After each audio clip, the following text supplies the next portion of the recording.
The Leading Edge Cricket Podcast.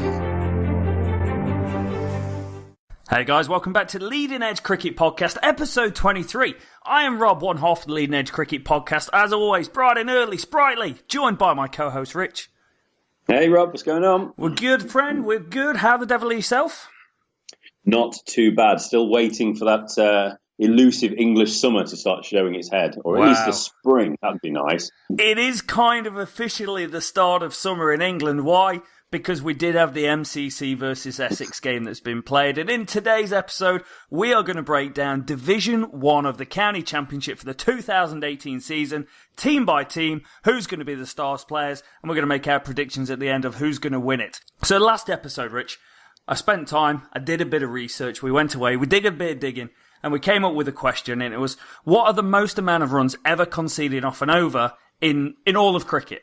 Now, you had a guess. I wrote down your guess, and your guess was incorrect. Yeah, I thought I was trying to be, I'm being a little bit smart here. It's going to be more than 36. Yeah, that was a rubbish guess. I apologise. It was a good start, though. Well, I do think it's more than 36, because I've heard of 36. I think I've heard of a 37. And this one takes the biscuit. So thank you to everyone that's taken the time to put your guesses in the comments below from the last episode of the Leading Edge Cricket Podcast. And all the comments about the Indian cricket team and the system, we'll get into them in the IPL episodes. But one man stood above everyone else. Chris Tall correctly stated, it may be with the help of Google, and maybe with the help of Cricinfo, where I found out this information. Google, definitely Google. It's got to be. There's a Google alert going on, but it's great to see. Basically, Chris puts, in a match against Canterbury at Christchurch in 1989-1990, R.H. Vance of Wellington deliberately conceded 77 runs in and over of full tosses, which contained 17 no balls, and owing to the umpire's understandable miscalculation, only 5 legitimate deliveries. Now, they made an absolute hash of this. They wanted to do some old-school declaration bowling, and they kind of got carried away. The scorers got lost, and they made a mess of it. Outside of first-class cricket, there is a 92-run instance off a mere 4 balls. It happened in Bangladesh club cricket, with a bowler protesting against the umpire's decision by bowling wides and no balls to the boundary. That is officially a strop. Sorry, how is that a protest by making yourself look like a massive dick? I have no idea. Who does that? We've all had bad decisions, or we've all had an LBW that we think, that's out. Surely he's got to give it. No, it's their umpire. Bowling wides and hurting your team is not the way to protest. That's a bad decision. Do you know what I'm going to do? I'm going to get back at you. I'm going to make you have to give me, loads of extras. I'm going to call no balls and wides against me. It is. Yeah, that showed him. But it was awesome. Heaps of guesses in the comments section from the last podcast. Awesome to see. Congratulations to Chris Tall. I'm pretty sure that he may well get today's question of the day right as well. Now, Rich, brace yourself. It's question time. I am bracing. How do you brace? That's a great question. How do you brace? I don't know, Rob. I don't know, but I'm doing it. I don't know the answer. Is this the question of the week? No, it's not. It's a question on the side. I'm full of questions. I'm like Chris Tarrant. I failed before we'd started. Okay, so today's question, again, as always, comment in the comments below if you know what this is. And it's basically a question along the lines of who's the most accurate bowler of all time. And by this, the key stat that we're after is who has bowled the most one-day international deliveries without bowling a wide. Who is it, and how many deliveries has he bowled? And is this somebody that in his career has never bowled a illegal delivery? I'm not entirely sure. This is okay. Let's call it the most consecutive balls in one-day cricket without bowling a wide. Wow, okay. One-day cricket, so it's not going to be too far back in the annals of time. No, you're talking the last 30, 40 years, maybe? Yeah, wow. I couldn't put a name to it, but I'm going to go for a spinner. Okay. I feel like a spinner. I feel like he's going to be like a left-arm spinner or something like that. Okay. I don't know. I feel like you're going for Phil Tufnell here, but I'm going to put it out there. It is not Phil Tufnell. No. I'm going to retract the left hand. I'm going to say Murali. Okay. And how many deliveries? Oh, mate, I don't know. Don't ask me questions like that. There's how many overs? Tens, hundreds. Hundreds. I have no idea. I couldn't even begin to think about that one actually. So I'm just going to just say I'm not going to answer that part. I'll give you the name. What more do you want? Okay, so you're just going for Murray, guys. If you if you can do one better than Rich, comment it below and let us know exactly who it is. The start of the next episode, which will be the IPL podcast, we will go into it and we'll tell you exactly who the leading man is in one-day cricket in terms of not bowling wide. It's a great skill to have. Don't like that question. That's a hard one. They're getting harder, aren't they? I don't like it. They're getting tough. But today we're going into Division 1 preview for the 2018 season. And I think, Rich, the best place to start is look back at the 2017 season and go, what the hell went on? What does it look like going into 2018?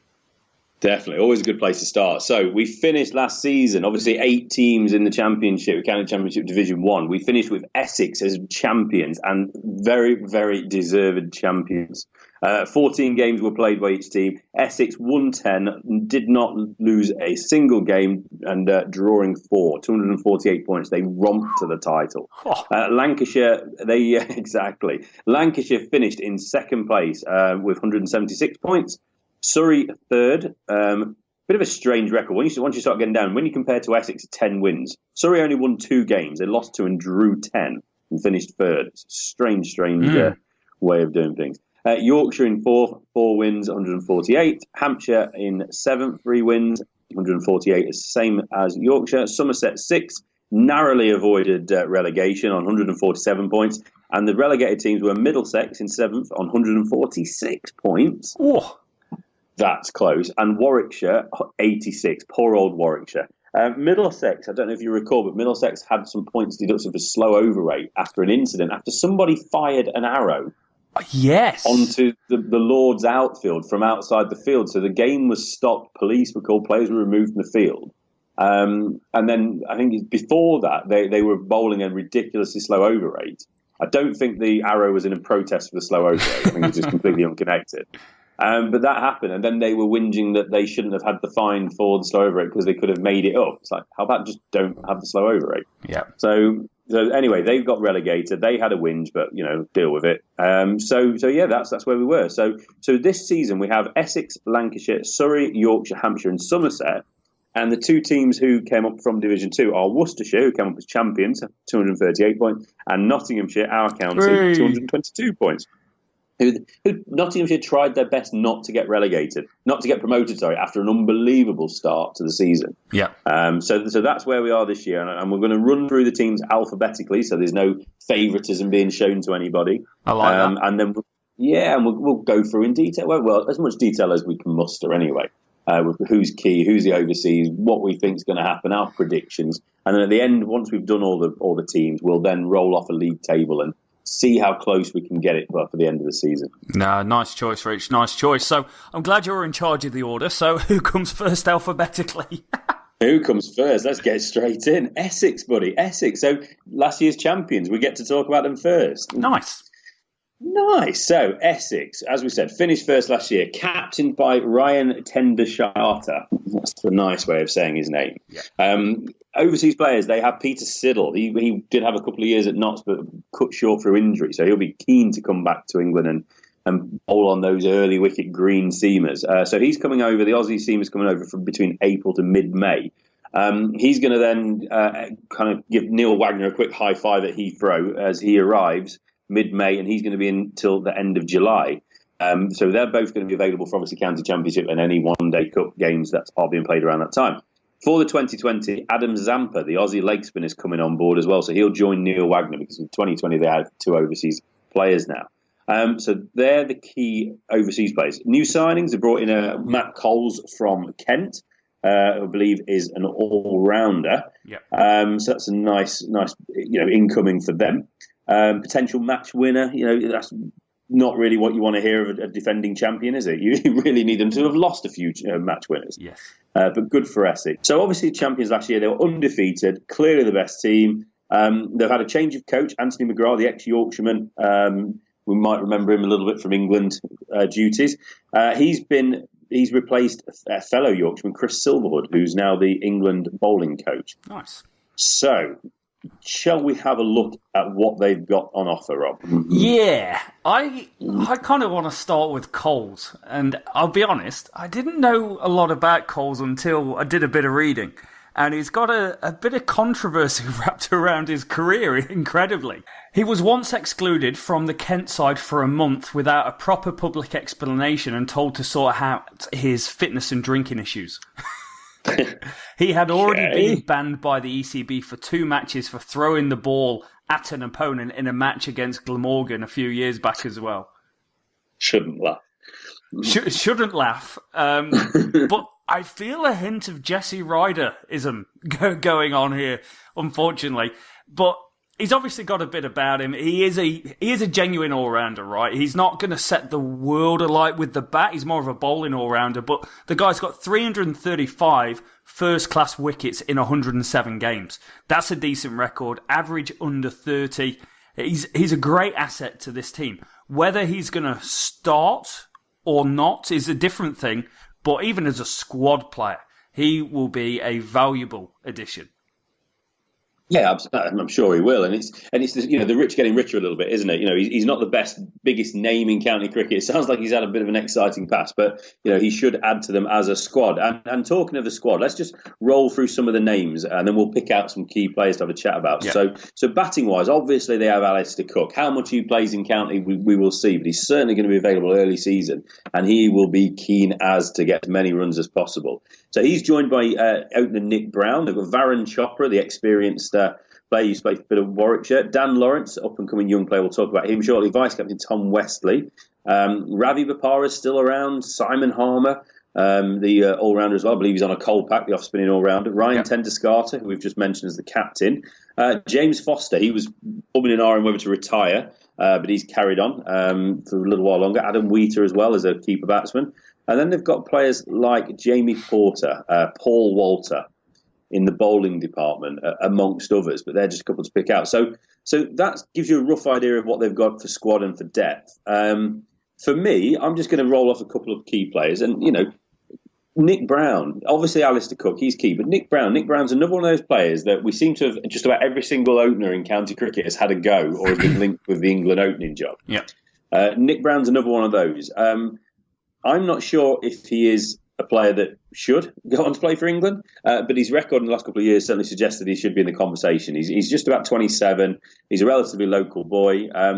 Left-hander, he's described as quite a watchful left-hander he's an innings builder. Yeah. So he could actually be somebody that England do need, but then it's all about temperament, isn't it? It's all about, does he have the right temperament? That's something we don't know as much about, because obviously we don't get to see somebody like this. He's made runs. He's scored runs consistently in the last couple of years, so he's certainly someone that's going to be in the conversation. Another player, Dan Lawrence, the young batsman, he's only 20. He's a really exciting product. Is he a little bit young? Possibly. But he's a real exciting talent. I know you've got a little bit about Dan Lawrence, Rob. Yeah, he had a great season last year. 13 games, 761 runs, average of 44.76. Invaluable start to his career. He's only 20 years old, this lad, right? He's not played England lines or anything like that. Would love to see him in that lineup coming up, but he's averaging 42 in first-class cricket from his first 41 games in first-class cricket, and a lot of them would have been 18, 19 years old. In fact, he did play for the England lines against Jamaica in one of the warm-ups. So he's kind of on the fringes of doing that. So, again, he's coming off the best season of his career, by far the best season. It's whether he can elevate his game. And what good a thing, he's 20 years old playing Division 1 County Championship cricket. That is how we're going to know how good a player is and whether he's able to go and play for England, is by scoring runs at this top level. And if this guy can do it again this year, up that average past 50, say, and maybe throw in a couple more hundreds, he got 3 last year, if he can put up 4 500s on the season, he's going to be on contention for that England middle order job. Yeah, absolutely. And let's not forget, Alistair Cook and one or two of these other lads, they weren't old boys when they were making their debut for England. So if you're good enough, if you're scoring enough runs and you've got the temperament, we keep coming back to that, if you've got the temperament, then there's every single chance that you could get that England call-up. Yeah. Just looking back, how old was Cookie when he made his debut? Oh, he's 18, 19 years old. He was a young fella, wasn't he? So, there's no reason why he can't be in that conversation. It's, again, we spoke about it in previous pods. Who's going to go and stick their hand up and score a lot of runs early season, in April, May of this season, and put themselves in position to get a job in that England Test side? Dan Lawrence is definitely in that conversation. Yeah, Nick Brown shouldn't be far off as well, really, because he did have a great season. He was the sixth highest scorer in the county championship last year. The biggest problem he had last season was he only scored one century at 952 runs, and that generally isn't enough to put you into international contention. You do have to be scoring hundreds to really get to that next level. So if he has a good season, he could be in contention and could even take over from an out-of-form Alistair Cook if that day ever comes. Yeah, if it ever comes. Definitely. Alistair Cook, it should be worth noting that he has actually said that he does want to continue playing Test cricket for England. Good. I know there's a few people just bouncing around just saying, Cook's struggling for form. Does he still want to do it, if he is struggling? And yes, he does. So that's good to see. Essex are going to be very strong. With the bat, they've obviously got depth, haven't they? They've got the all-rounders in position like the Tenduskartas, the Ravi Viparas and others. They've got the top order batting. With the Westleys of this world, and like we've already spoke about, Chopra, Brown, Cook, Lawrence. It's a really stocked lineup. But where I'm really most excited about Essex is the bowling. Jamie Porter in particular. He's somebody I am really, really excited about as a prospect. He's 24, so he's getting on. So he's going to be 25 by the time the season comes around, give or take.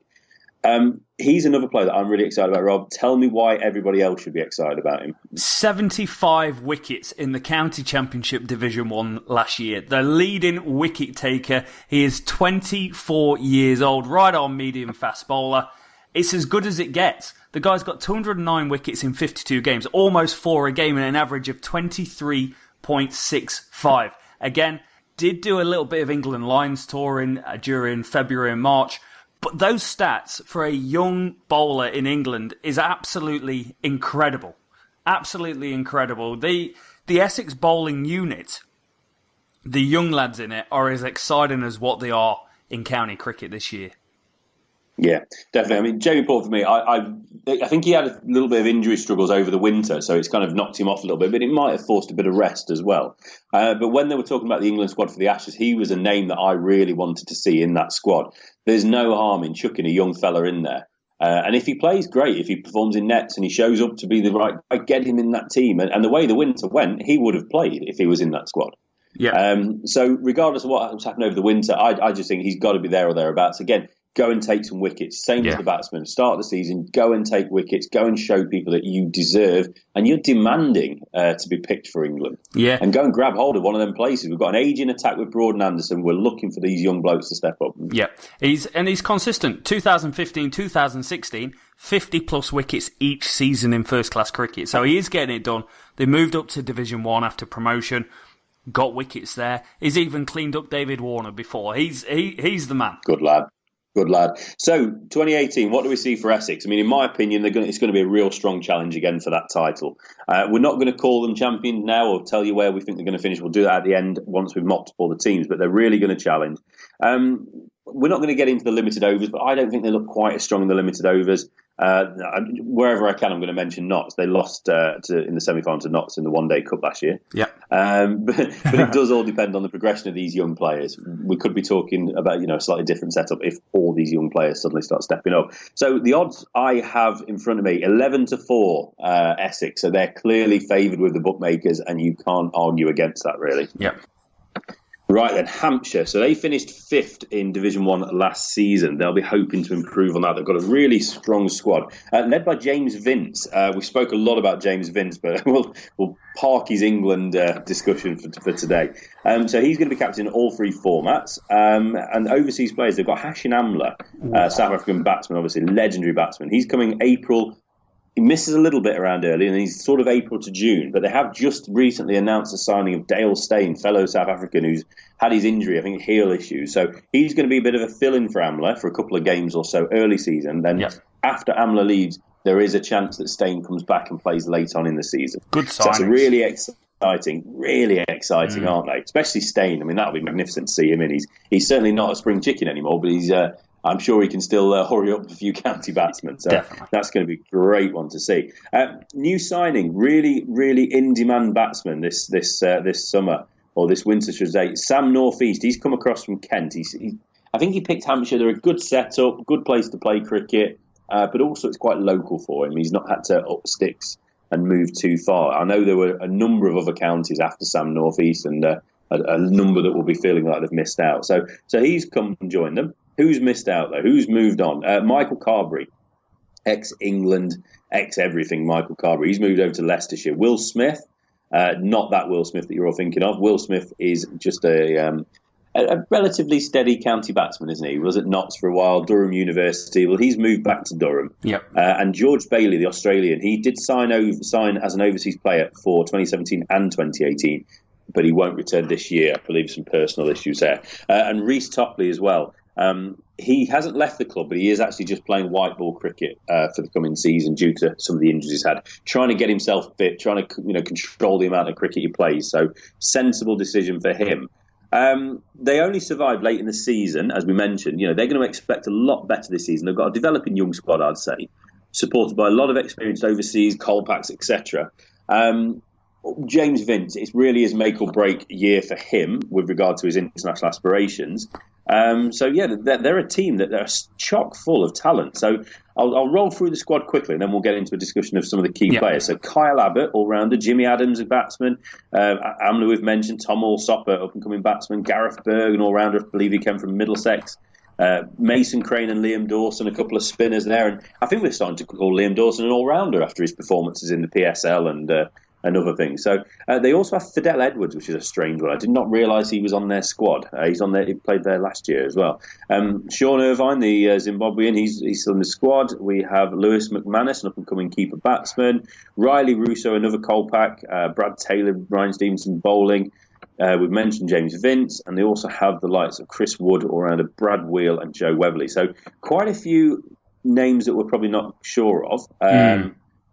But let's try and pick out some of the key players from that squad, Rob. Who have you got listed as key to Hampshire this season? I think going from George Bailey to Hashim Amla is a massive plus point. Bailey was their top run scorer last year, or top average. 610 runs at 38.12. Hashim Amla is given any team in the world, you would take Hashim Amla in it in any team that you've got, any top six. So that's a big improvement. Having Dale Steyn coming in when he's available will help immensely. Sam Northeast, in demand sort of player. He's one of those guys. He's not quite kicked on enough to become in contention for the England openership, but playing Division 1 cricket, making the jump to go and play at Hampshire, a solid, great setup of a squad. I mean, the Rose Bowl's a fantastic facility. As soon as they did that, people like Kevin Peterson went and played there. Shane Warne played there. So Michael. I remember Michael Clark playing for him for a while as well. Exactly. So just jumping on a memory there. I don't know if me and you were at Trent Bridge one day, but I remember sitting in the pavilion at Trent Bridge and Michael Clark, he hit a century between lunch and tea. Yep. And Warney mouthing off on the balcony going, 100 runs in a session. Shut up, Warney. Yeah, he did. so he'll be... But, yeah. He's another one that's just trying to put himself in that name going, hey, I'm a really good opener too, but it's there. It's up for grabs, and all it needs is one of these openers to go forward and average 50 or 60. That's it. That's all they need to do. It's not like it's hard or anything. Much, do they? Yeah. I mean, North East is a really interesting one for me because before this season, he was sort of loosely in the conversation, but now he's been the in-demand name. Now he's the guy that made the headlines to make the move. Suddenly he's kind of bumped up a little bit in everyone's conversation of saying, well, maybe Sam North East is somebody that could play for England. It's a funny one, isn't it? Without that transfer, would everyone be talking about him as much as what we are doing? I'm not quite sure. But anyway, if he goes and scores runs, he's a relatively senior player now. It's time for him, if he wants to play for England, to go and make sure he kicks the door down. Yeah. Don't gently tap at it anymore. Absolutely, belt it down. And he's got that, ability to bat anywhere, really, hasn't he, in that top 4 or 5. We'll see. He's definitely a key player for them this year. Good signing. Yeah, very good signing. I think Jimmy Adams, he's a bit of a stalwart around these parts over the years. 37 years old, will be 38 by the time the season finishes. Great first-class in List A and T20 cricketer over the years.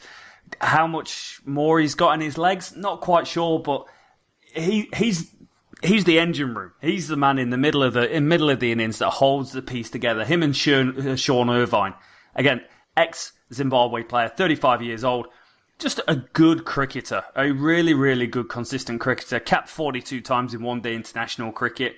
He's had a great career, and they'll be expecting big things from him. Yeah, absolutely. Yeah, players to keep an eye on, aren't they? They've been around. We know what they can do. We know what they are, but they're just so key, aren't they? Yeah. Quick one on the bowlers: Kyle Abbott and Riley Russo, 2 Kolpaks, South African Kolpaks. Hampshire really kind of mined that seam, haven't they? To use a bowling pun. Really key players for them. Kyle Abbott in particular, Rob. Yeah, incredible plays. He's been consistent for many a year, but last year in particular, third highest wicket taker in the county championship, 60 wickets at an average of 18.2 and an economy rate of 2.62. He's top draw at this level. He's experienced. He's played Pakistan cricket. He's played for Middlesex. He's played IPL. He's played in South Africa. He's played franchise cricket. He's played for Worcestershire. He's played for South Africa. Just keep adding names on the list. The guy has played that standard of cricket and has done very, very well for himself, whatever he's done. He averaged 22 with the ball with 39 wickets in Test cricket. So the guy is top class. Yeah, definitely. Looking at some of the Englishmen that have got coming through, Liam Dawson has had a remarkable winter, or last year or so as well, but especially this winter. He's obviously been playing some limited overs cricket with England, bowling obviously as a spinner, but also he doesn't bat too low down the order. He can certainly hold a bat. PSL this year, he was batting 4 or 5 for his franchise. So he's really kind of coming into that conversation as an all-rounder. I'm not quite saying he's there to play like a mowing alley. He's predominantly a bowler, but he's certainly capable with the bat. And he'll be wanting to get a bit more consistency in his game, maybe in the red ball format, and push his claims. But he's not going to find that easy because Hampshire also have Mason Crane, the up-and-coming leg spinner, who obviously made his England debut over the winter. He's an exciting talent. He's just seen his place, because of injury. He's lost his place now to Jack Leach. So he's going to be absolutely keen as anything to be given that opportunity to bowl as much as possible early season, or as soon as he can anyway, when he's fit. So a couple of good English players there, and I'll just quickly mention James Vince. It is key for him. He's captain in all 3 formats. He's such a talented player. We all know that. Can he just go on and be consistent and not, and learn a little bit, or take on board what he has learned over the winter and take that into the English summer and beyond? So a little bit to pick the bones out of there as well, Rob. Yeah, Liam Dawson's a great player. Averages 32 in first-class cricket in his career. So, as you said, no slouch with the bat. Incredibly, it only averages 35 with the ball. And I suppose that's the thing with Liam Dawson. As a red ball cricketer, he's not really gone on to grab it by the balls and be that guy. But Mason Crane's the guy that England fans are excited to go and see what he can become. He was obviously handpicked for the Ashes. Carried the drinks, did get a game, did okay for himself, 1 for 193. It's not the best debut in the world, but you've been hammered in the series. But 77 wickets in first-class cricket, it's an exciting prospect. Yeah, definitely. And I think Hampshire as a unit, looking at the county championship, they've got a solid-looking squad. They've got some nice names in there. Kolpaks, overseas, and other big names. You would hope that they'd be able to compete at the top of the league, but I'm thinking it's going to be more of a mid-table finish for them. Agree. But again, it's all about consistency. Can some of these players step up consistently, perform? The North East, the Vince, some of these other younger fellas. So the odds, as I've got them, 7-1, it kind of backs up what we're saying there. Hampshire, good-looking side. They'll want to be competing. They'll think that they can compete, but we'll see. Just a quick note, Craig White is their first-team coach. Big fan of Craig White when he was a player. Really liked him as an all-rounder. A lot quicker than people realise. Solid cricketer and really good kind of character as well, wasn't he? So that's a great man to have in charge. He is. It definitely is. I see Hampshire middle to low table. When they've not got Amler in the squad, I just think they're not going to be able to score enough runs. But when you put Dale Steyn in the squad and you've got Fidel Edwards, Kyle Abbott and Dale Steyn and Mason Crane, that's a strong bowling lineup, but I'm just not sure they're going to score enough runs. Right, on to Lancashire, last year's runners-up in Division 1. They're captained by Liam Livingston, and they've got Lancashire legend coaching them in Glenn Chappell, who I'm sure could still wobble down a few overs if he was required. Yeah. Overseas players, Joe Menny, he's a 29-year-old seamer from Australia. He's coming over for the whole season. I like that pickup. I don't know much about him, but I like the fact that they've got a player overseas who's going to come and compete at probably all formats of the game all season. It gives consistency, helps that dressing room, doesn't it, rather than bouncing around overseas. So I think that's a really good pickup. He's going to be joined for the 2020 by fellow Australian James Faulkner, who's a nice cricketer, not to be confused with someone that plays for Newark Cricket Club or Newark R&M Cricket Club that I play for. Slightly different players. They've also brought in a couple of fantastic signings. Really, really, again, like North East, massively in-demand players. Keaton Jennings and Graham Onions from Durham. Durham, when we get around to them, they've really had a tough couple of years with players being lost. So Keaton Jennings was as in demand as North East, I'd suggest. So really, Rich getting richer in this situation. They've lost Luke Proctor. He's moved over to Northants. Whilst they've also lost Kyle Jarvis, who's returned to Zimbabwe to play. He was on a Colpack. And also Ryan McLaren, who was a South African. So they've both gone back home. As we said, last year's runners-up, they've got a young captain, and it's a really, really young and exciting squad, this one. They're going to be looking to these young players to really make a name for themselves and step up. Some of them are already starting to. But I think the blend of experience and young talent should make them a really tough team to beat, and they're massively in that conversation to win the league this season, in my opinion. So let's have a look at the squad, Rob, and then we'll jump into a few players. So in no particular order, well, actually, it's probably alphabetical order. Jimmy Anderson, Tom Bailey. Some of these names you might not recognise, they're probably young blokes. Carl Brown, Joss Butler, Stephen Parry, Matt Parkinson, exciting talent. We're going to talk about him in a minute. Saqib Mahmood, likewise. Liam Livingston, the captain. Jordan Clark, Aaron Lilly, Stephen Croft, Alex Davis, another up-and-comer. Hasib Hamid, that's a name we've spoken about previously. I'll be interested to see what's happening with him. Simon Kerrigan still around, him of England fame from a couple of years ago. Toby Lester, Rob Jones. Shiv Chandapal is still there. He signed on in 2017 after giving up Test cricket. He's joined again for this coming season after scoring about 800-odd runs. Dane Villas, a South African. So obviously he'll be on a Colpack. Danny Lamb, Brooke Guest, and then obviously we've got the likes of Keaton Jennings, Graham Onions, and then one or two others who we might not know as well, Josh Bohannon and Liam Hurt. So that's your squad. Where do we go first with that, Rob? Who do you want to talk about first? I want to touch on approaching 44-year-old Shivnarine Chandapal, one of the absolute greats of Test cricket. 164 Test matches, almost 12,000 runs. He had a period where this guy, you just could not get him out. And the fact that year on, year out, he turns up and he churns out scores like he did last year. 831 runs at an average of 51.93, 300s.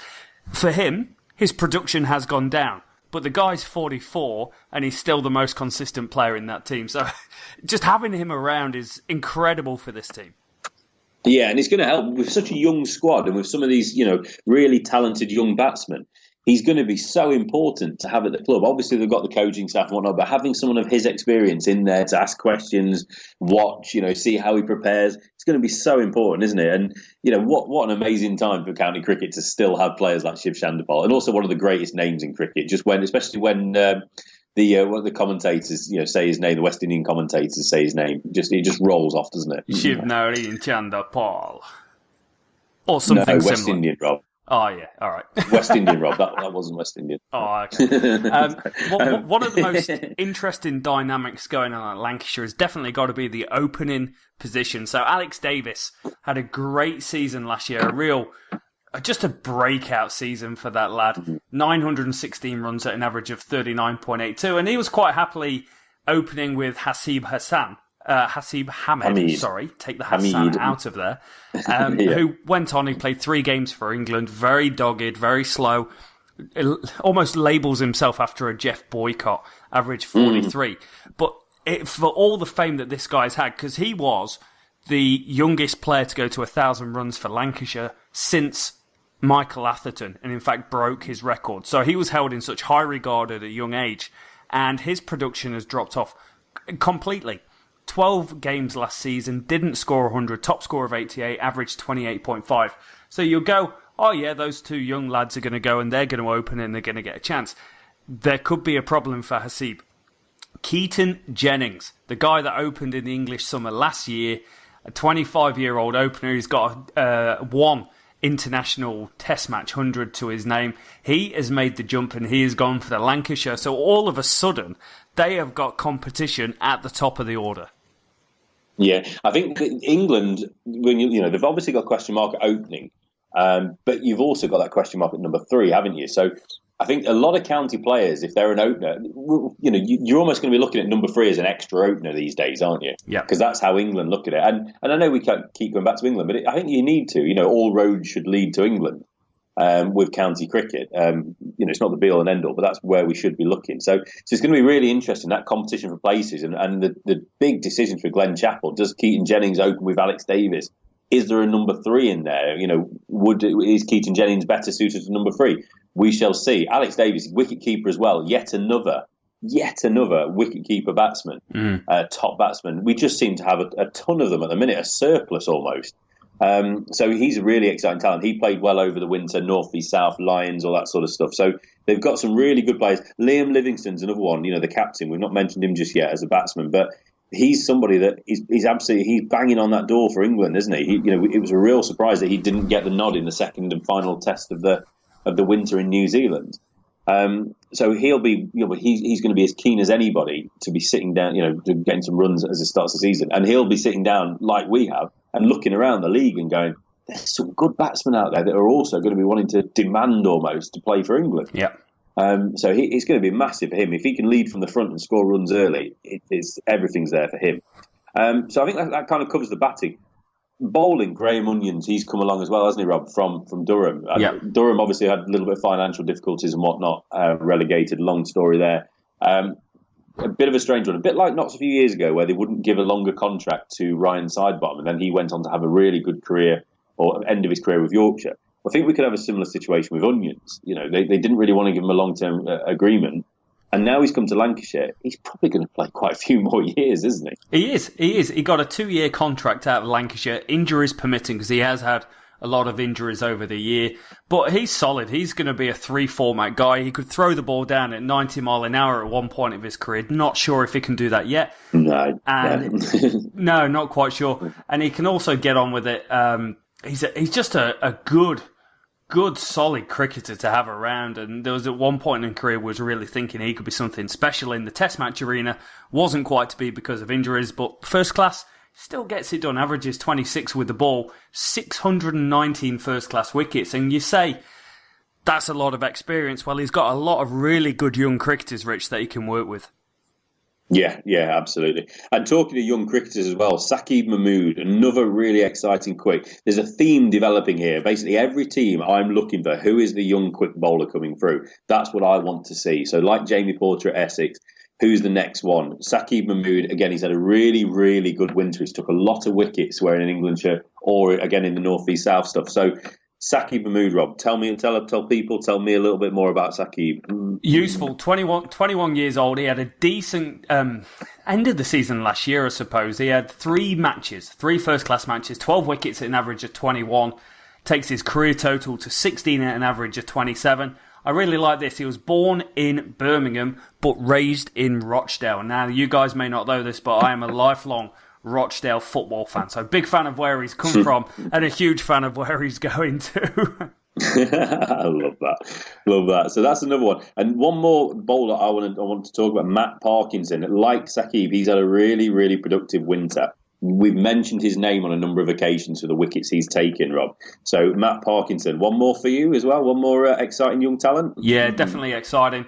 21 years. Oh, so young. Yeah, look at these guys' faces on Cricinfo and I'm like, dude, I used to look that young when I was about 14. But exciting. Got runs. He got 4 wickets against West Indies A for the English Lions. Got 2 wickets in every single game. Didn't disgrace himself. Got 3 for in the North versus South game.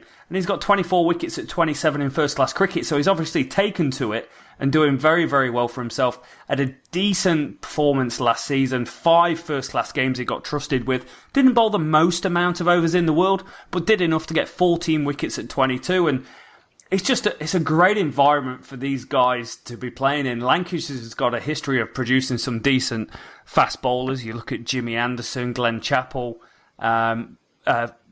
Martin was the other bowler that bowled with Chappell from the other end for years. Oh, yeah. He's in very, very good hands going into next season. Yeah, really, really strong squad, exciting squad. They'll be looking to go one better on last season's runners-up. Every chance of winning the league, in my opinion. So odds 7-2. The bookies make them, they're up there as one of the favourites. So exciting summer ahead for the Old Trafford outfit. Right, on to Notts, where the Trent Bridge boys. This is our team, isn't it, Rob? It's exciting for us. Back in the top flight. As we said, finished runners-up last year to Worcestershire in Division 2, so promoted. Amazing start to the season last year, but then they did tail off a little at the end in 4-day, but got promoted still. It's also worth noting, won the Royal London One Day Cup at Lords. Brilliant performance. Good day out as well. I can confirm that I was there. Yeah. And they also won the T20, the Vitality Blast T20 tournament on finals day as well. That was a good night. After playing cricket in the day, we had it on in a pavilion and a little bit carnage. That was good fun. So Notts, 2 pieces of silverware and a runners-up. Unbelievable year last year. They'll be hoping for a bit of success this year, but it's not going to be as easy. So let's just start off from the top. New captain, Stephen Mullaney. He's going to be captain in the One Day Cup and the County Championship. Overseas players, Ross Taylor was announced as a signing. He's joining for the first half of the season, all formats of the game. He'll be playing, whilst he's here. When we move into the T20 time of the season, it's time for Ish Sodhi, the New Zealand spinner, and Dan Christian. He's coming back to Trent Bridge. He's had a couple of years at Trent Bridge now, and he's also going to be taking on the captaincy of the 2020 side. So a good trio of overseas players, but Notts won't be finished. They'll be looking for somebody to replace Taylor for the second half of the year. So that's going to be interesting to see. New signings, who have Notts brought in? Chris Nash, the very, very experienced Sussex opener. He's come on board. That's a good signing. Hopefully he'll do well. And Paul Coughlin from Durham, really young, exciting all-rounder. He suffered an injury over the winter, so he's not going to be playing much this season. It's a massive, massive loss for him and for Nottinghamshire. All-rounder, as I said, he was arguably the star performer against West Indies A. I know we didn't have the best of times for Lions in that tour, but he performed well with bat and ball, so he's a big miss. Who else is Nottinghamshire going to miss? First name, Chris Reed. Arguably my favourite cricketer. Massive, massive loss for the county. He's retired after, it feels like, about 40 years playing at Trent Bridge. Unbelievable cricketer. Don't get me started on how much cricket he should have played for England, because he's one of the best talents and one of the best characters you could possibly ever have dreamt of having as a keeper. And he was a massively underrated batsman as well. So he's a huge loss. He's going to be helping out a little bit on the staff, but big loss. Brett Hudson as well, the bowler, local bowler. He's moved on to Northamptonshire, wanted a bit more opportunity. Last year, Brendan Taylor moved back to Zimbabwe, and he's playing cricket for Zimbabwe again. And Michael Lum retired as well, bit of a surprise. Alex Hales, we need to mention him as well. He also will be a big loss because he's only playing limited overs cricket. I still don't understand this decision, no matter how much people talk about it or how much he explains it. Strong start, as I said, last year. Fell off a little bit towards the end, lost a few players. Have they done enough? I know not. Peter Moore's the coach. He's already come out and said that the squad's a little bit smaller than they'd want, and they're going to be relying on young players more than they want this season. They have missed out on players like North East and Jennings, so it's going to be interesting to see how they do. And I know Notts are still in the market, so if a player does come up, Notts will be there, top of the queue, especially for a batsman. So it's going to be interesting to see how they go. Some key players, Rob. How do we look at this first? Should we look at the batting side first? Missing Hales, Nash is coming into the team, and Mullaney. They're probably going to be opening up at the top of the order, Rob. Yeah, Mullaney's a big one. He's turned himself into a hell of a first-class cricketer over the last 3 or 4 years. Averages 35 with the bat, averages 34 with the ball. A genuine all-rounder for all 5'10" of him, and he's become a bit of a legend at Notts, to be honest. He's just Mr. Consistent. He's always there. He's always scoring runs. Averaged over 40 last year. He's just a good, solid player. Does it in all 3 formats. If you want a comparison, if you're not 100% sure of Stephen Mullaney, but you know your cricket from years gone by, think Mark Elam. Yes. Mark Elam retired, and Stephen Mullaney was picked up from Lancashire. He wasn't really getting opportunity in Lancashire. It's basically a like-for-like replacement. He's a really powerful batsman. He's turned himself into an opener. I think it was an emergency opener, but he's kind of just claimed that spot now. You'd think of him usually as probably a 6 or 7, but he plays so well and really destructive. And bowling, he's very medium pace. I think we would be polite calling him anything else. Yeah. Very, very medium pace. And even in the limited overs, he just tends to bowl little cutters, rolls his fingers over them, and keeper standing up, wicket taker, partnership breaker, whatever you want to call that type of bowler. But he does it time and time again. Good character as well, and big boots to fill with Chris Reed as captain. But yeah, he's. I'm sure he'll have a good season, and helped at the top of the order, like I say, by Chris Nash. Yeah, he's an integral part of this team, has been for several years. Now it's time to lead. Like we said, he can do it with bat and ball. He'll open the bat and he'll also bowl a bit. 25 wickets, an average of 19 in the Championship last year. Invaluable having someone that can just come on, tie up an end, 2.74 economy rate, and go and pick up wickets. It's great. Yeah, exactly. I'm going to throw my hint back at you again. Chris Nash as well. He's going to be about opening with. Yeah, Chris Nash. Not a surprise there's someone like this coming across, to be fair. With Peter Moores being in charge, and obviously Chris Nash played under Peter Moores for years and years. 15 years he was at Sussex before he's made this move to Notts. He said he wants to play till he's 40, and why the hell not? The guy was still scoring first-class centuries last year, but the contract wasn't there that he wanted. In fact, his last game for Sussex was against Nottinghamshire at the end of September last season. So that would have been quite an interesting change. But averages 38 with 12,000 first-class runs to his name. He's going to be great. Any young lads in the team that's going to be there or thereabouts, Nash is going to be the man to soak it up with her. Yeah, absolutely. I mean, Notts, they do have some big names still, in the middle order, but I think what we're going to see somebody come into this team that we don't really know that well, and that's my hope as well. There is some good players, but Samit Patel and Ricky Vessels, though, they are going to be carrying this team in that middle order. And Samit, he just never ended. In PSL, he was opening the bowling. He was bowling brilliantly in Pakistan Super League over the winter. Still an exceptional batsman. Somebody, if I had to say, I'd have had him around the England team. I find it ridiculous that he hasn't played more than he has. And the fitness is something that's thrown back at him. But I don't know when he's ever missed a game through injury. I don't see him having to go off the field on a daily basis because he's out of breath. He's an exceptional bowler, great batsman. Gets himself out too often, you'd have to say. Those little flicks. And also fielder. He fields at backward point, in those sort of positions. So it's not like you're trying to hide him. Like, for example, Alex Hales. He's stuck on it as a boundary rider, isn't he, most of the day? So he's a top cricketer, all-round cricketer, 33. Spoke recently, wants to go on until he's 40. Picked up some tips from the PSL this year, bowling-wise, so it's interesting to see him do that. And again, I call him Primetime Patel. Whenever the cameras are on him, he's man of the match. He does it. So big player there. And Ricky Vessels, mate, you tell me a little bit more about those guys and why they're going to be important for Notts. Oh, Samit, absolute top draw. 906 runs last year, average of 53, a top score of 257 not out.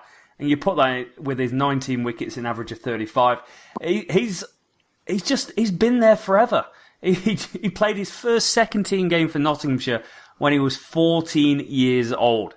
And I agree.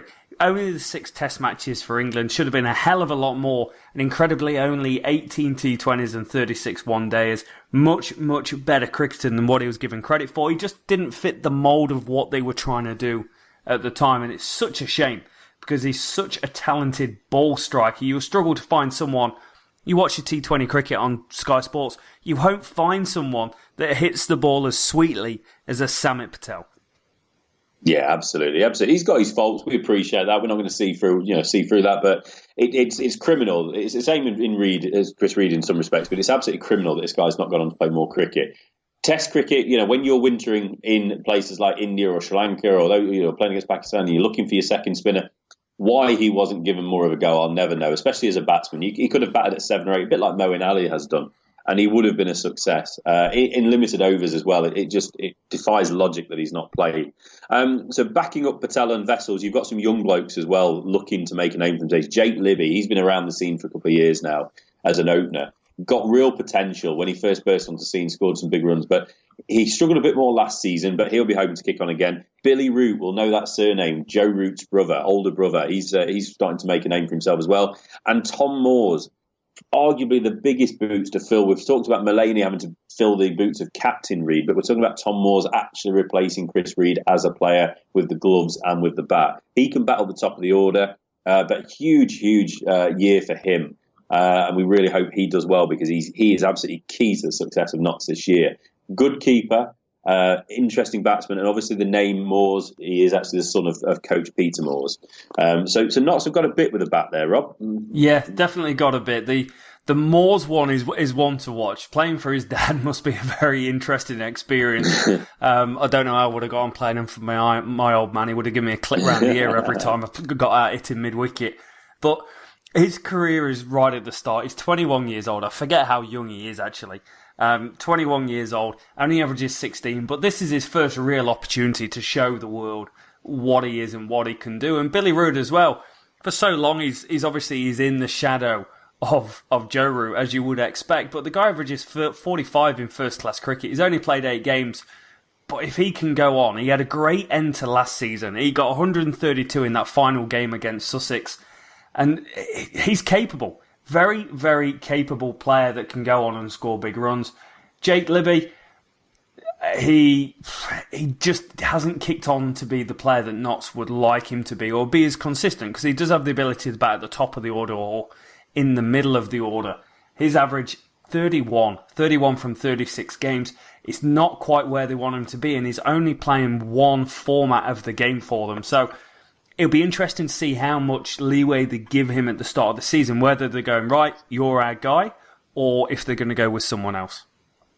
Yeah, absolutely. So moving on to the other side, the bowling side of the game.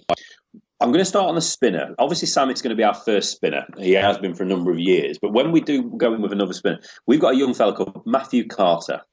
Lincoln lad. He's played a little bit of first-class cricket, Rob.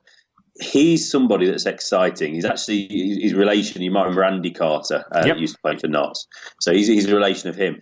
Up and coming young spinner. There seems to be plenty of these in county cricket. Matt Carter, I think he's got a real future. Have you got anything you want to kind of throw in on him, Rob? His brother was very fast. I played against him one day. He was very fast. It was too fast for me. Put it that way. Yeah. But incredibly, he made his first-class debut for Nottinghamshire with 7 for 56 in 16 overs against Somerset on a turning pitch. So if it's turning, he can get it done. 17 wickets in 5 matches at an average of 39. Right at the start of his career. It's hard. It's hard to be a young spinner in first-class cricket. I can't emphasise that enough. It's hard to be a young spinner in any format of cricket, whether you're playing club cricket, because people look to bully the spinner. And fortunately, this guy, he's got minor counties experience of playing for Lincolnshire, getting experience of playing for Nottinghamshire and Nottinghamshire Twos, and hopefully he can go on to have a decent career and, more importantly, a decent season for Nottinghamshire where he's called upon. Absolutely. So on to the bowlers, on to the seamers, the proper bowlers, as I would call them.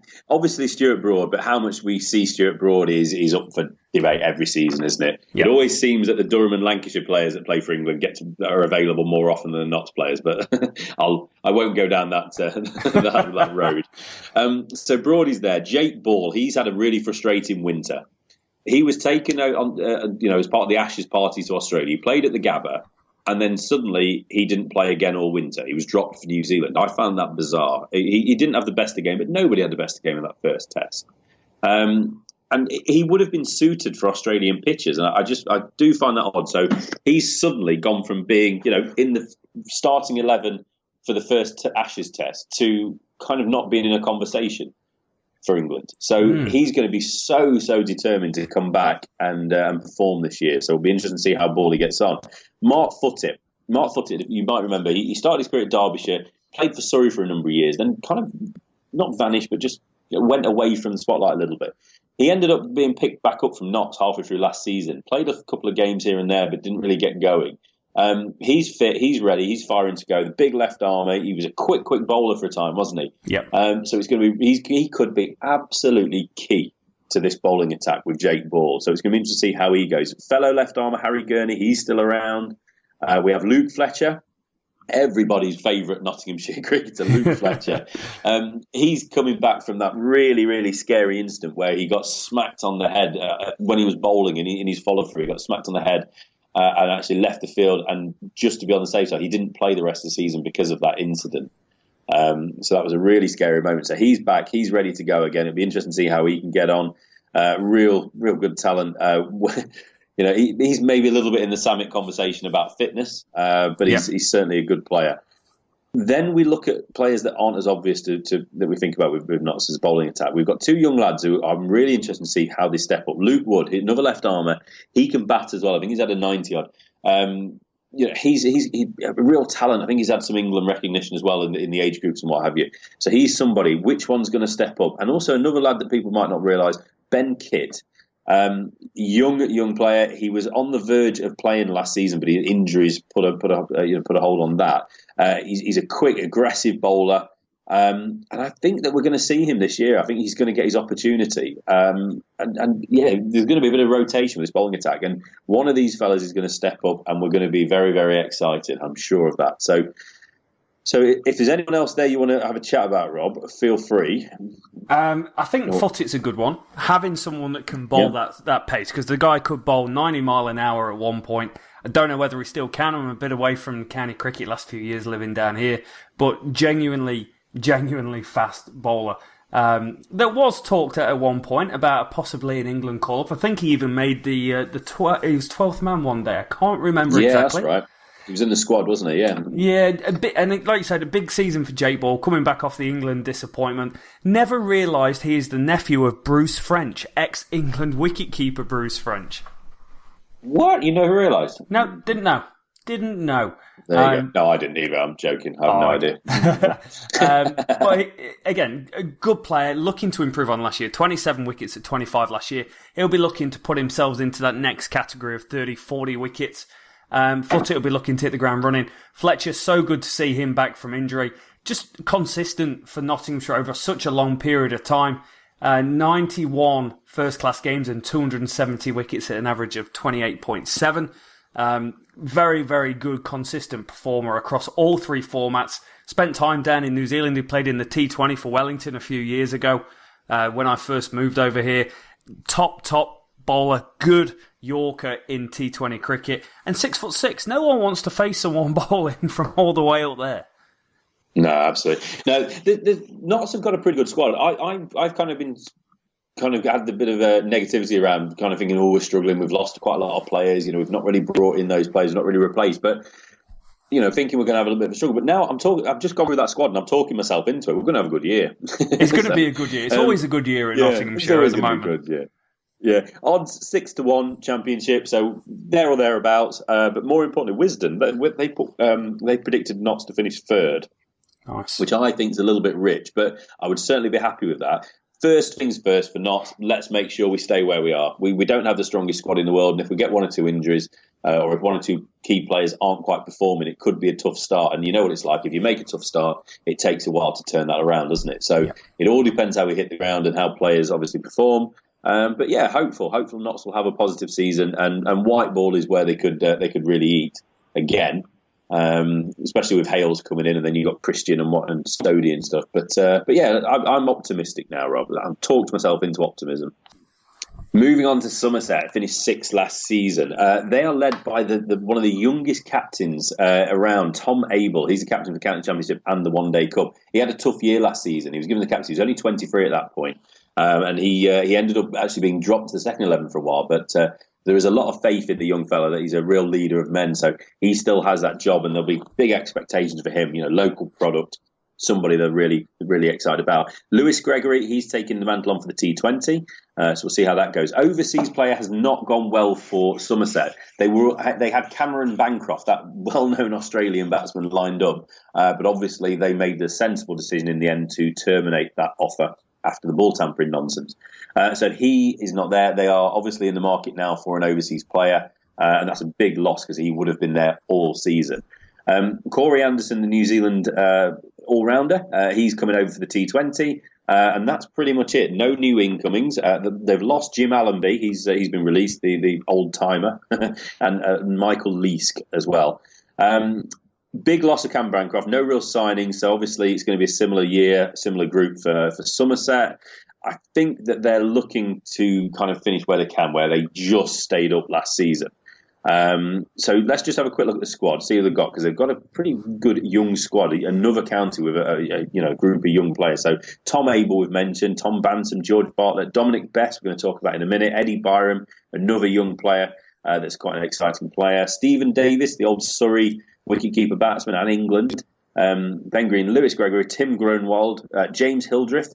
Was an exciting player, still a nice player to watch, but he's obviously very experienced now. Jack Leach, another key player, obviously the England spinner now. Johan Myberg, Craig Overton, Jamie Overton, the two brothers, Tim Rouse, Ollie Sale, another up-and-coming all-rounder, Peter Trago, more tattoos than you could possibly imagine. He's still knocking about. Then you've still got Roelof van der Merwe, Paul van Meekeren, Max Waller, and good old Marcus Trescothick still around.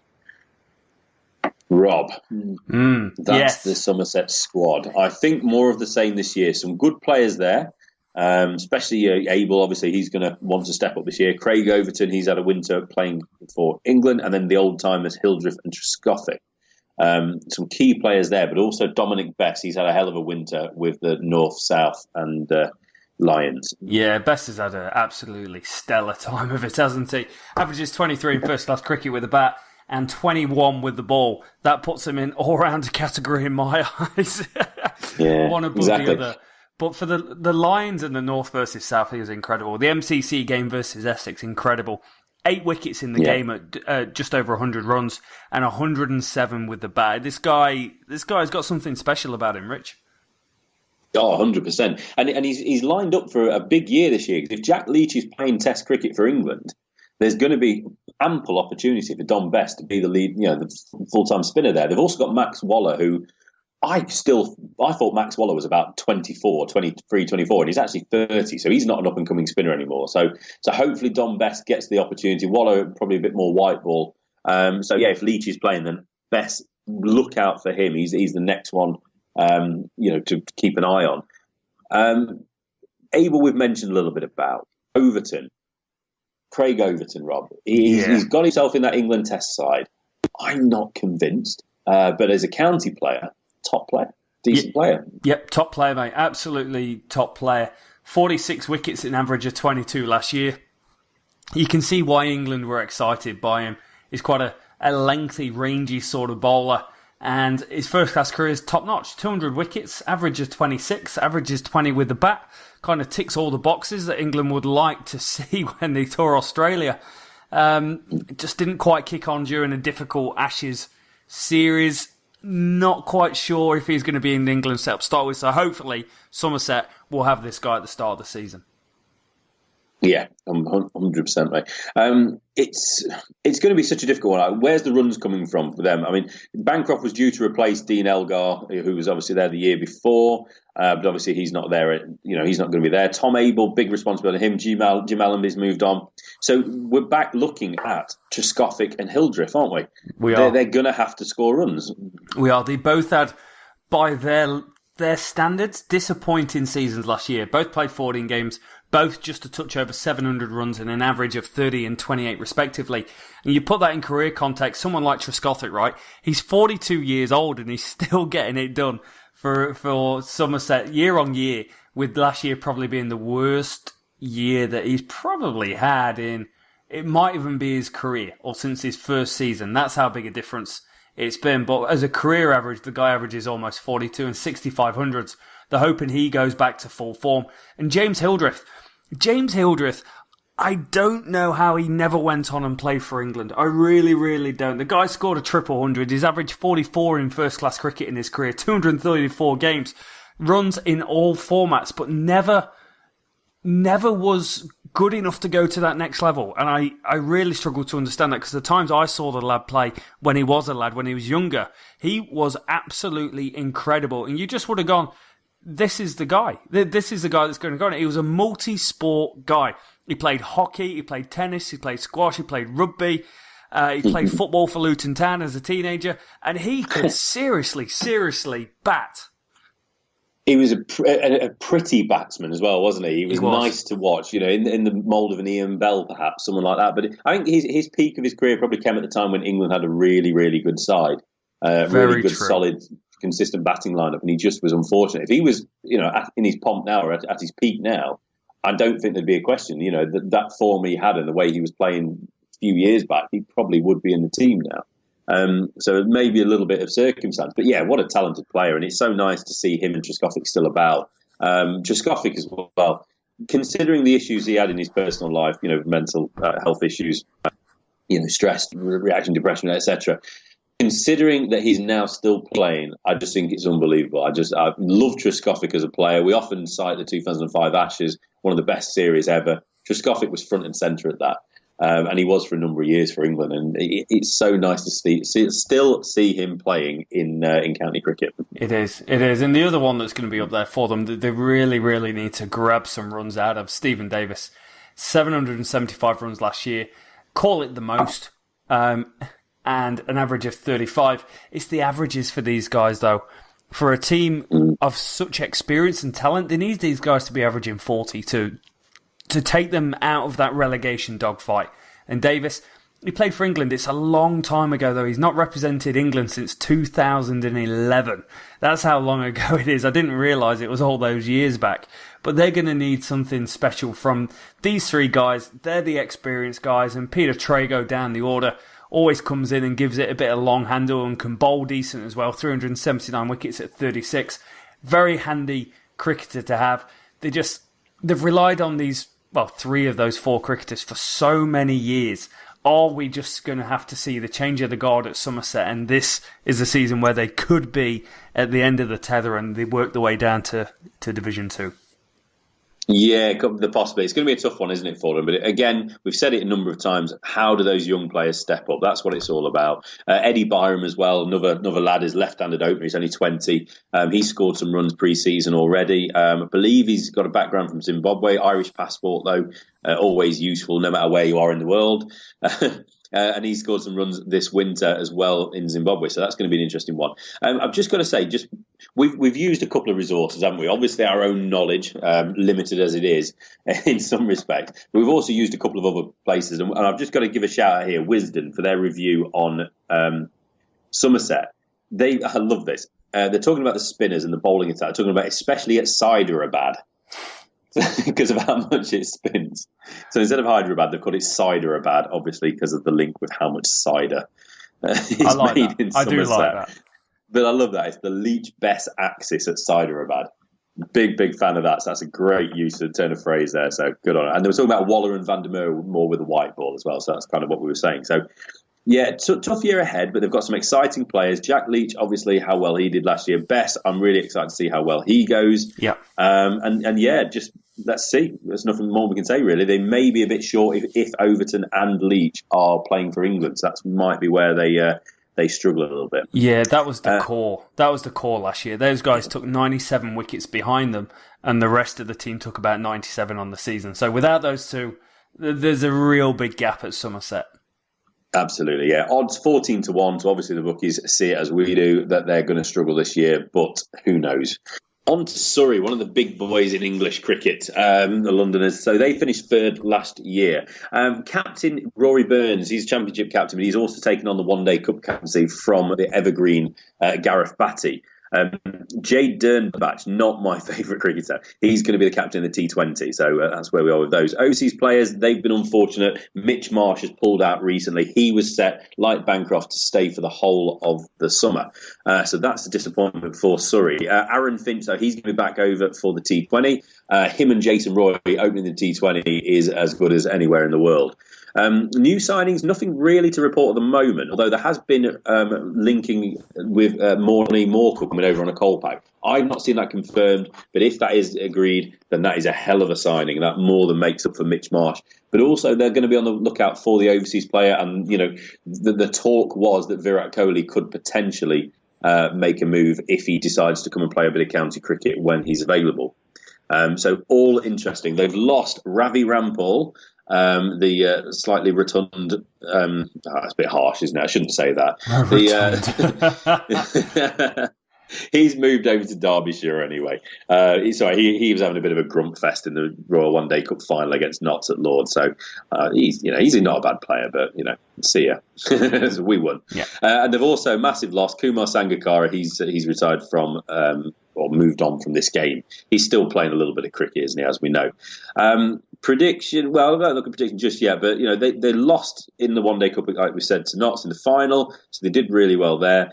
The big problem for them last year, in 14 games, they drew 10. Absolute draw fest. They've got to find a way of pushing them over the line. They cannot have another summer of finishing with 10 draws.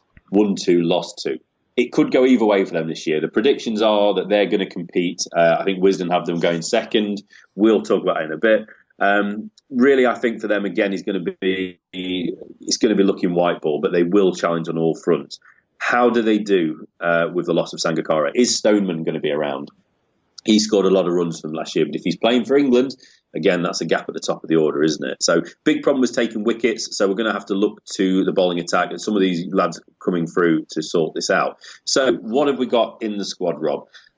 We have bowlers first. I'm going to just roll a few and we'll just have a chat as we go. So Stuart Meaker, he had a bit of time in New Zealand, didn't really go well for him, but he's still there. He's got some pace. We've got the Curran brothers, Tom and Sam. Tom obviously played for England over the winter. Sam got a call up, I believe, for the 2020, but didn't play. But he's somebody I'm really excited about. But they've also got a young fella called Ollie Pope as well. So that's a few just to talk about, Rob. And I'll let you talk about those and one or two others if you want. Yeah, I just don't know how you can't replace Kumar Sangakkara. The guy, he left international cricket in style at the World Cup, scoring 3 or 4 consecutive one-day international hundreds. He was incredible last year, 800s, 1,491 runs at an average of 106.5 in 10 games. 10 games he scored 800s. That's the level that you're trying to replace. After him comes Mark Stoneman, 12 games, 1,156 runs at an average of 60. 4 centuries. Superb season. You can put your bottom dollar, unless there's an injury, he will be opening for England at the start of this summer, just because he's probably just done enough. So, all of their points last year, the reason they came third was the 47 batting bonus points, which is almost 20 more than anyone else, and it was based off Sangakkara, Stoneman, and this man, Rory Burns, 27 years old, averages 42 overall, but last year 1,041 runs, an average of 49.57. A real come-to-Jesus meeting for him last year. He's gone on. He can be the man that can lead this Surrey side forward in there without them. But it does leave other gaps, and it leaves opportunities for other players to come through, such as Ben Foakes, who's been in England contention as of late. He had a decent season. Average 42, 680 runs, just the 100.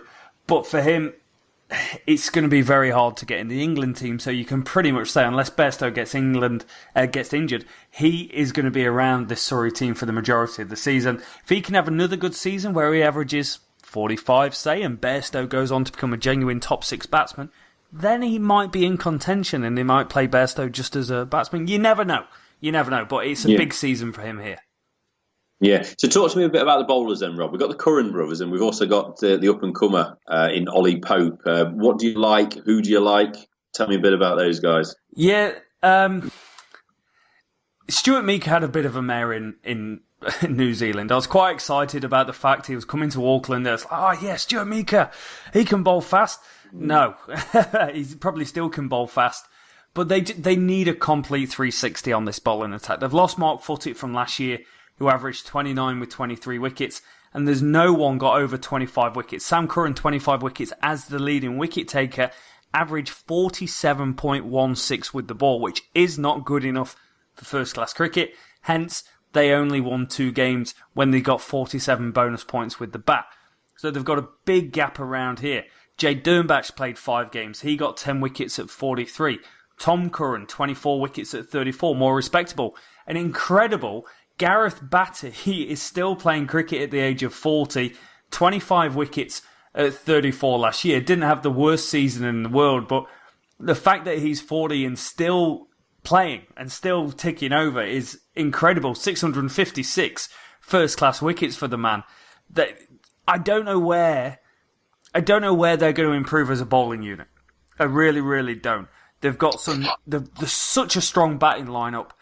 It's almost like you just need the Currans to take it to the next level. You need Mika to find a bit more form. He got 21 wickets last year, but again, averages in the mid-40s for 3 of their star bowlers isn't good enough.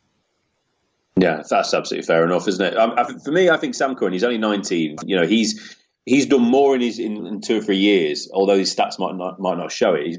But he's done more in the last 2 or 3 years to suggest that he's going to be a future England player than a lot of players have in 5-10 years. Yeah.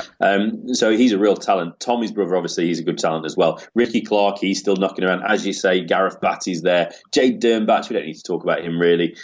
Stuart Mika. So they've got some bowling, haven't they?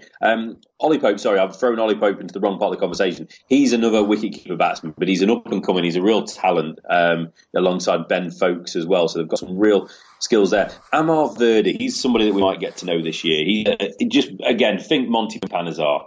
That's what you're going to see as soon as you see him. He's an off-spinner as well. He's only a young fella. I think he's 17 or 18, so he's somebody that's going to be coming through. What else does Surrey have? Jason Roy's still there, isn't he? Yeah. He's at the top of the order, Rob. Matt Dunn, that's the one. I think he's the seamer I was thinking of rather than Ollie Pope. All these short names. Yeah. He's a quick bowler. So hopefully he can come on again. 6'1", right on fast. So let's see what he can do. Where else we got? Aaron Haranath as well. He's a young batsman as well. He played well last season for Surrey, the left-hander. Just trying to pick out Scott Borthwick as well. He's still at Surrey. They've got some big names still, haven't they? Yeah, they're strong. They're a strong unit, strong with the bat. And incredibly, the best bowler last year, 22 wickets, an average of 19.81. And I thought he was older than this, but he's only 36. He's not that old yet. Ricky Clark, ex-England player Ricky Clark, still getting it done. Bat and ball, average 19 with the ball in first-class cricket. Only 22 with the bat. His batting's teetered off just a little bit, but still averages 32 overall and 32 with the ball as well. So solid cricketer. Incredibly, he's not played a test match for England since 2003. Still going strong, though. Still going strong. And Surrey, that they always seem to have a squad of names. And there's loads of players in there, household names or conversation for England names. But let's see where they go. Will they make this? Will they be able to step up and go one better or two better this year in the county? We'll see. Lots of exciting players, lots to keep an eye on. 6-1, the odds. I think that's about right. I think they're going to be in the conversation, but again, it's going to be tough. There's a lot of good sides this year, as we're finding out as we talk. So Surrey, we'll see. We'll obviously keep an eye on them as well. It'll be interesting to see if Virat Kohli does become their overseas signing. Worcestershire, so they came up as champions of Division 2. So they're going to be hoping, obviously, first aim, like not, see if they can maintain their position in Division 1. It's going to be a tough year, but Worcestershire, we've gone through some of these teams, we've looked at some of these young players, but Worcestershire are as chock full as up-and-coming young players as any county in cricket at the moment. Led by Joe Leach, he's the captain in all competitions, the seamer. Bit of a county man, isn't he? He's not really much more than that, but he's a hell of a performer at the county level. Yeah. Overseas, they're bringing in Travis Head, 24-year-old Australian batsman. And for the T20, they've got Callum Ferguson from Australia and Martin Guptill, Rob's mate Guppo. Guppy. And they've also brought in Steve McGoffin, the seamer from Sussex. And I think that's a really good signing. He's somebody that takes a lot of wickets as well. So him and Leach together, that's a nice combination. They haven't really lost any players, and that's probably the key to their season. Bigger counties would definitely have been sniffing around Worcester to see if they could, extract one or two of these young fellas. So really, really key that they didn't do that. I think it's going to be a tough year. Stephen Rhodes, that old Worcestershire wicketkeeper, he's in charge of them. It's going to be a tough year, but like I say, they've got some good players. So let's have a look at the squad. So Joe Leach, we've got Ed Barnard, Joe Clark, we want to talk about him shortly, Moeen Ali, we know all about him, Ben Cox, Pat Brown, Brett D'Oliveira, the famous D'Oliveira name in cricket, Tom Fell, Alex Hepburn, Darryl Mitchell, who's been around forever, Charlie Morris, Jack Shantry, Josh Tong, Ben Twig, Ross Whiteley and George Rhodes. So the first player I want to talk about, Rob, is Joe Clark. 21 years old, another potential wicket-keeper, but I think Ben Cox has got that position nailed down at the minute. But Joe Clark, you can jump on the stats in a minute, Rob, but he's had a hell of a winter. He's had a brilliant last year or so. And for me, he's in that. I think he starts. When we're talking about Joe Clark, we need to start talking about players like Joe Root. This is the sort of comparison that I want people to have if they don't have that already. Wow. He is going to play for England. And for me, that number 3 slot is his if he wants it. He might not start there, but I think that's where we could end up. But, he's a special talent and he's a special player. Wow, that's some real high praise I'm going out. Going out on a limb. Nice, I like it. Lock it up, baby. Yeah, he had a real good season last year. 14 games, 920 runs at an average of 43.8 in a thriving team. A real thriving team. Picked himself up a couple of hundreds. Averages 41 first-class cricket from 47 games, 900s overall. And he, more importantly, North versus South, which is real, you've got to be good to get selected into that category. And then actually performing it. In all 3 games he performed, he got 46, 71, 112 in the third and final North versus South game. Got a couple of 50s for the England Lions as well. He, like you say, he's a talent. He's scoring runs, and they're going to be hoping for more of the same because the jump up to Division 1 is a big jump up. It'll be interesting to see how he goes with that. Yeah, that's going to be the key, isn't it? And that's the question mark over him at the moment. But the talent he's got, he's got everything in his game. So it's going to be exciting. It's going to be interesting to see how he gets on. But he's certainly by no means the only young, exciting player they've got. So Ben Cox, I mentioned him, Rob, the up-and-coming wicketkeeper batsman. Another up-and-coming wicketkeeper batsman. Yeah, they just seem to be coming out of everywhere, don't they? Wicket-keeper batsman. It's the in thing, mate. It's like getting a short back and sides and faded onto the top. It's just in fashion. Or those brown, tight leather shoes with no socks and short shorts. I'm like, dude, seriously. But Ben Cox had a very good season last year. Averaged 33, 675 runs.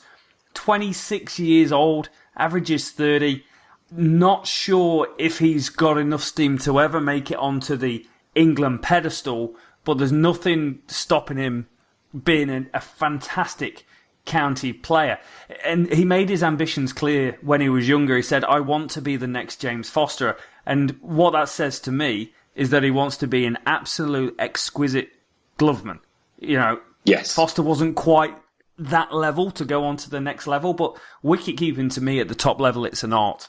And we've spoilt with James Foster and Chris Reeve for so many years, 2 absolutely superb glovemen. And I've not seen the guy keep, but reading about him, he's definitely got a good pair of hands. Yeah, 100%, absolutely. So a couple of young lads, we'll probably come on to 1 or 2 more in a minute, but just let's look at the bowling attack for a second. Joe Leach, Stephen McGoffin. Great signing, McGoffin. Moeen Ali, I think, is going to be playing a lot of county cricket this summer, certainly compared to other seasons. So that's going to be a big coup for them with the bat and the ball. But McGoffin and Leach, Rob. Yeah, Leach is he had a great season last year. Seriously top notch. 69 wickets at an average of 19, 4-5 wicket hauls, 110. That tells me that consistently he's getting wickets. It's not like he went out there and got 6-5 wicket hauls and blew teams away and then didn't do much. Every single time he's chipping in with wickets. 27 years old. Major teams, Leeds and Bradford. I like him already. 246 wickets, an average of 26 overall in his first-class career. He's described as a thick set and a bustling seamer. So yeah, he's had a great year. And again, it's going to be one of them. You're going up, you're playing against the big boys, you're playing Division 1 cricket. How are you going to fare playing Division 1 cricket? Yeah, exactly. And they are supported. Jack Chantry as well, the big left armour as well. He's still around. He's there. So some good players. Getting on to the batting a little bit. Brett D'Oliveira, Rob. That's another talent. He's been playing over the winter as well. Yeah. You tell me a bit about him. Yeah, Brett, not Basil, as I've made the mistake once today. 891 runs last year. Top scorer 150. Average of 35. Average has got to go up if he wants to put himself into that next level contention. But obviously a player with rich history and rich blood towards the game. Grandfather played cricket. Great uncle played cricket. Father played cricket. Brother played cricket. And the other brother played cricket. top scorer 202, averages 31 from his 42 games so far. He's got to take that skywards, and Worcestershire have invested a lot into this kid over the years. He played under 13s, 14s, 15s, 17s, second team, and now the first team. So they want to see a bit coming back from him, and it's still the yardstick when you talk of a batsman. He's got to average 40. So he needs to take himself to the next level. Yeah, 100%. Let's have a look. Who else have they got with a bat? Let's have a quick look here. So the big one for me has got to be Daryl Mitchell. So he was captain at Worcestershire for about seven or 8 seasons. And he's no longer captain as of last year. He got it taken off him. And how did he respond? He responded with 7 county championship hundreds and 1,266 runs at an average of 55. Real, just incredible comeback from, hey, bro, you're no longer captain. But he's an old-timer. We're not talking England contention here. We're talking a hell of a first-class cricketer. Almost 12,000 first-class runs and an average just above 40, and he's played for this county for years and years, and he's getting better and better. They'll be looking up to him to lead from the front. Yeah, a couple more names I just want to throw out here. George Rhodes, he's a third-generation Rhodes to play first team county cricket for Worcester. Stephen Rhodes, the coach, is his dad. He's an up-and-coming batsman. He's 24. He's played pretty well, so that's a name just to throw out there. Also, I just want to talk briefly about Tom Fell. Now, Tom Fell, he's 24 now. Another relatively young fella, right-hand batsman. He's averaging just around 31, 32 with about 3,000 runs scored. So nothing overly remarkable, but he broke onto the scene in 2015. Looked really good. But then he actually had his career interrupted by the fact that he had a cancer diagnosis. Oh, wow. He went off, he needed chemotherapy, etc., before resuming midway through the following season. So it's a really nice story, this one, that he's still a young fella. He's a player that's on the up. He's still there to score runs, still there to improve. He's not consistently nailed down his spot in the Worcestershire first 11, but he was somebody that was talked about very highly when he first was coming through. Obviously, he had the huge setback for his health there, and he's somebody that we're hopeful that will be able to kick on this year and have plenty of success. Nice story. Whenever you hear of people who have overcome something as life-changing, life-threatening as cancer, that does affect everyone. Everyone at some point in life will know someone or go through it themselves or a loved one. And I get emotional when I hear of people going, yeah, I had cancer, I've beat it, and I've gone on and I've done this. And it's controversial, but I absolutely love Lance Armstrong for that reason. For all the cheating and everything else, if you take that away and you just go, this man was on his deathbed with a 50% chance of living, and he went and did this. That's a win for humans. Let alone the cheating. Let's get past that. Well, that's a win for a human that we can do that. Yeah, absolutely, mate. I echo those comments. So just to mop up Worcester then, Stephen Rhodes, I meant ex-coach when I was talking about Stephen Rhodes. It's Kevin Sharp, the second 11 coach. He's stepped up this year now. And I just want to also mention, obviously, the young folks, we talked about Joe Clark, but also just one or two others just to keep an eye on. Ed Barnard, real genuine all-rounder. He's only 22. And a 20-year-old Josh Tong as well. He took 47 wickets last season for Worcester. So they're going to be relying on the old boys. Travis Head, the overseas player, 24-year-old, obviously must have scored a fair few runs to warrant that. The odds 14-1. It's going to be a struggle for them. If they can survive, I think it'll be a hell of a successful season. But for me, I'm looking at individuals. I want to see the likes of Joe Clark really kick on and become an England player. Yeah. Last but not least, of course, the Yorkshiremen. They finished 4th last season. Obviously a very, very important team, franchise in English cricket. I'm pretty sure Yorkshire thinks that they should actually declare independence from England anyway. They see themselves that important. So Yorkshire, let's talk about them. Gary Ballance, he's the captain in all 3 formats. Okay, it's not the best start for me, I'll be honest with you. Gary Ballance as captain in all 3 formats. But what more than makes up for it is their overseas signings. They're sharing duties between Cheteshwar Pujara and Kane Williamson. That's not bad, is it? No. Pujara's coming over April to June, and then July, September, Williamson. Can't wait to see Williamson come back and play a bit more county cricket at Headingley. They've also got young, tall, quick bowler from Australia, Billy Stanley, coming over to the T20. So that's an exciting pickup as well for that tournament. What have they lost this year? Ryan Sidebottom has finally had to basically say that time has won again. It's undefeated. Ryan Sidebottom has retired. Will Rhodes has moved to Warwickshire, and Adil Rashid has declared he's only playing white ball cricket, which I think was a sensible move for him. Yeah. So, where are we with Yorkshire? Let's have a look at the squad first, mate, and then we'll talk about him. Johnny Bairstow, Gary Balance, Jack Brooks, Tim Bresnan, Andrew Hodd, Jack Leaning, Alex Lees, Adam Live, Steve Patterson, Liam Plunkett, Azim Rafiq, Adil Rashid, Joe Root, David Willey, Kane Williamson, as we said. Then we've got Pajara Stanlake, one or two other younger fellas, Ben Code, Matt Fisher, and Tom Kohler-Cadmore, amongst others. Not a bad squad, I think we have to say. Strong squad. Strong squad. They had a good season last year. Won 4, drew 5, lost 5. The bowling was good. They didn't quite get enough batting points, and they finished 15, 20 points behind Surrey. So they'll be looking to rectify some of that. Now, what's different there? Gary Balance had an absolute stellar year in first-class cricket. Let's take out the fact that Gary Balance, in my opinion, will not play for England again. 23 test matches, he averages 37, 400s, gets caught on the crease every single time. We've got enough guys that can't get forward in test match cricket at the moment. We don't need him. So he's going to be there for the season. Jack Leaning will be looking for a better season, and from what he did last season, only 454 runs at an average of 30 last time round. Talented. Played England under-19 ball. He'll be looking forward to improving on what he did last time.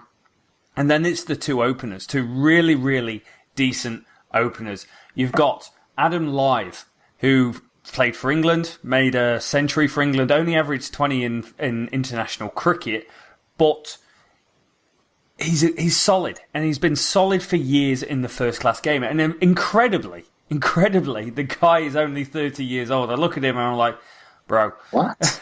He's only... That's a tough paper round. It's a tough paper round, and it's been a while since he played for England as well. It was all the way back 2015 that he played for England. He played against New Zealand at home, and then he played the Australia series, and his last game was actually Australia at the Oval. So he's not played since then. He, by his standards, he only averages 25 last year. Alex Lees, the lad that bats with him, he came onto the scene, looks absolutely $1 million. Not quite kicked on to have the career that I think both of us expected him to have. He got a 275 quite early in his career. Since then, he's only averaging 36 in first-class cricket, and last year averaged 24. So you can see where the problem is for this Yorkshire team. But having Balance in the mix, Joe Root will be available early doors. Johnny Bairstow available early doors. It's probably not as bad as what it looks. And having stars like Kane Williamson come in to bat in the top 6, you can see why they brought the batsmen in as their overseas players. Yeah, definitely. I mean, it's an interesting stat. After Balance scored just shy of 1,000 runs, Live was second with 555. Yeah. So they did struggle with the bat, didn't they? So bringing in Pajara and then Williamson, you would hope that between those two guys, they're going to score 1,000 runs. That would be the key for Yorkshire. They have just another squad. They're like Surrey. They've just got name after name after name, haven't they? Other key players, though, we've looked at the batting there. I think bowling, where it's really exciting. Actually, just before I go on there, they've got a fella called Tom Kohler-Cadmore. They signed him from Worcestershire last year, I think just after the season started. He was another batsman that I thought was going to go on and really, really carve make a real name for himself in cricket, and he's not quite done it, Rob. No, he's not. Interestingly enough, he did just play for Quetta Gladiators in the PSL. Yes. I think he went a little bit under the radar there. He only played the one game and a warm-up game, so he didn't quite get the impact, but he's still only 23 years old, averages 30 with the bat. And again, if you bring a guy in from another county, you obviously think highly of him. He's not someone that's come through your system. And to be brought into somewhere like Yorkshire, where there's such a history of good young players coming through, he's obviously got something about him. Yeah, definitely. So moving on to the bowlers. Now, this is what excites me a little bit. First off, I'm going to reel off 3 names here, which are household names, I would say, if you follow county cricket, or relatively household names. Anyway, Tim Bresnan, obviously, we all know Bresnan. Steve Patterson, he just takes wickets. he's just one of them bowlers. He just takes wickets. And Jack Brooks, one of the finest county bowlers on the circuit. They're the three experienced ones. But then I want to just mention two names, Rob. So once you've had a little chat about the experienced ones, Matt Fisher and Ben Code. They're two up-and-coming seamers for Yorkshire. And I think we'll probably end the season with talking a hell of a lot more about the likes of Code and Fisher. Yeah. Yorkshire had a decent year with the ball last year, and they were playing catch-up so much, and they still had a couple of guys that didn't quite perform where you'll expect. So Ryan Sidebottom's obviously gone from last year. Incredibly, his final year last year of what's been an incredible career, Yorkshire, Nottinghamshire, Yorkshire, 25 wickets in average of 20. He topped the averages, but he was 39 when he played his last game, so fair play. Tim Bresnan. Just look at these names and you're like, wow, the guys are still going. Wow, the guys are still going. 33. He stopped playing for England at quite a young age. He hasn't played since 2015 in that one-day cricket. Last test match all the way back in 2013. And I can remember Tim Bresnan playing all the way back in 2001 on TV when he was about 16, 17 years old.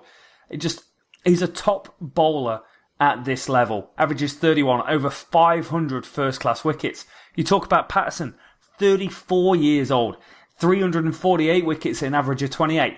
Just takes wickets. Liam Plunkett's there. Is he going to be involved in the England team or not? 452 wickets at an average of 31. And Jack Brooks, I agree with you. I never realised Jack Brooks is actually 33 now. He still looks like a young lad. Is he? Famous for isn't it? For his hair. He's a little bit eccentric. Headbands, 383 wickets at an average of 27. It's a talented bowling lineup.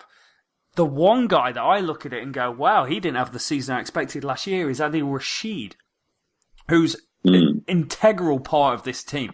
Only played in 7 games, 211 runs at an average of 23, and with the ball, 10 wickets at 50. That's not Adil Rashid numbers.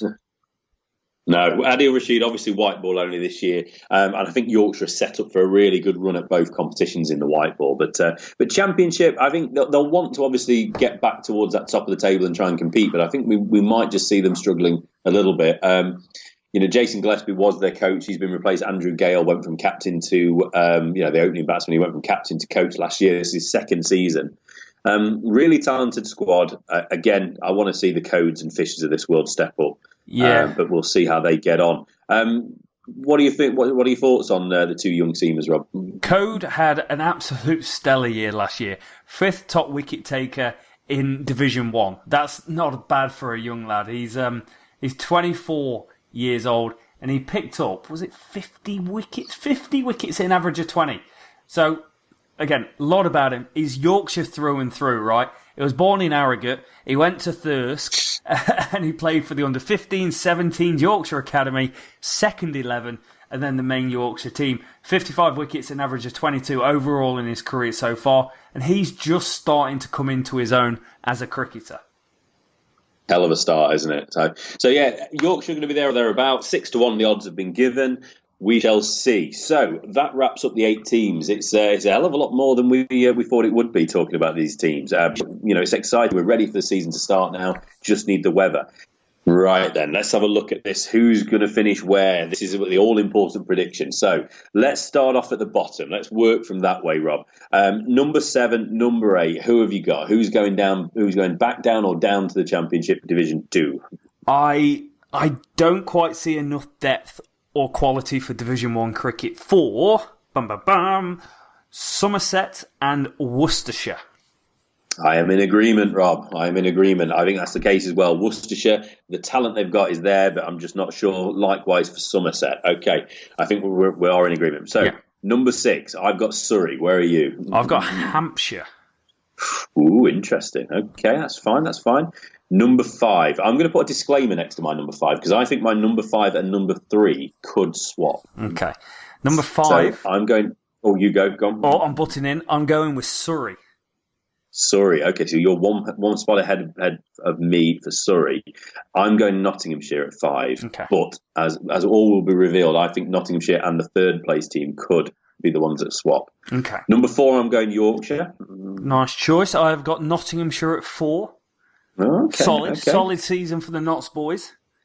Yeah, absolutely. Number 3, Hampshire for me, but they're the ones I think them and Notts could swap 3 and 5. But I think Yorkshire is slotted in. Yeah, see, I've got Hampshire all the way down at 6. I've got Yorkshire at 3.